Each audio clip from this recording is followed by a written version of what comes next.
Hey world, welcome back to my channel. Thanks for joining me. Today I'm going to give you my top 5 tips for traveling to Iceland.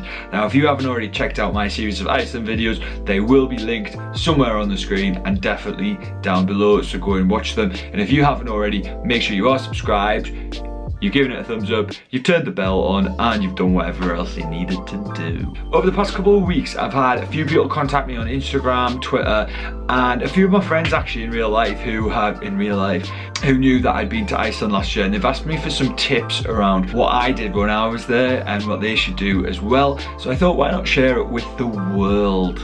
And you know, if you've been here for a while, you know that I bloody love a top 5 video, so that's what we're gonna do. So this is my top 5 tips for traveling to Iceland. The first tip is, if you are going to buy beer or cigarettes to consume while you're there, maybe in your hostel or maybe in your hotel, is buy them from the airport when you first land.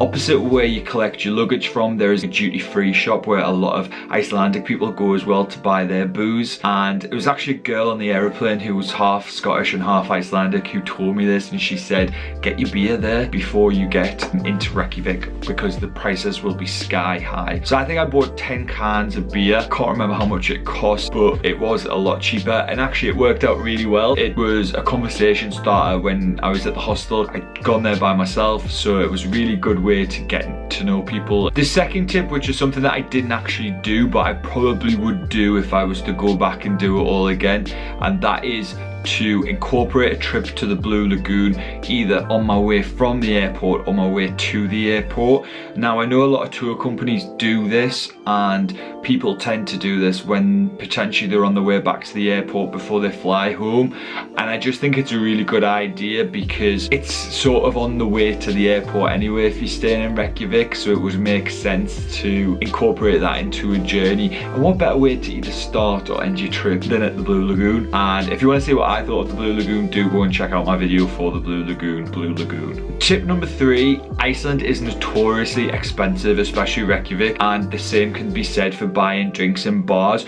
So there's a really cool app called Reykjavik Happy Hour, and if you download that, it will alert you as to when all the different happy hours are in the bars around Reykjavik, so you can just make your way around, making full use of every single happy hour and saving that dollar. Tip number 4 goes on technology again, and this is the Northern Lights apps you can get. I would definitely recommend downloading any of them. If you just type into the app store Northern Lights or Aurora Borealis or whatever you prefer to call it, it will come up, and there's apps on there that'll send you alerts as to when it's going to be best for you to see the Northern Lights. Unfortunately for me, I didn't actually see the Northern Lights while I was there, which was absolutely gutting and disappointing, but I did download an app at the recommendation of one of the Australian girls that I met in the hostel, and I was keeping a check out, but unfortunately it was just too cloudy every night that I was there, so I didn't get to see it.